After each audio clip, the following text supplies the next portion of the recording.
कालू रिक्शे वाले, तुम्हारी बीवी और तुम्हारी माँ आज तो लगता है एक दूसरे को मार ही डालेंगी। वो लड़ के आपस में मरी जा रही हैं। जाओ जाओ उनको छुड़ाओ। अच्छा चिंटू भाई आप इधर बैठो, मैं छुड़ाऊं कि कहीं जाओ। मार किसी कतल में कर दे। जाओ जाओ जाओ जाओ।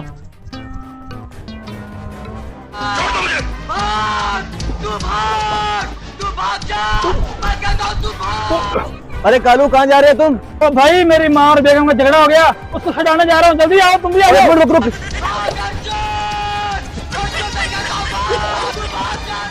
अरे कालू कालू कहाँ जा रहे हो? अरे मेरी माँ और बीबी का झगड़ा हो गया, जल्दी से आओ।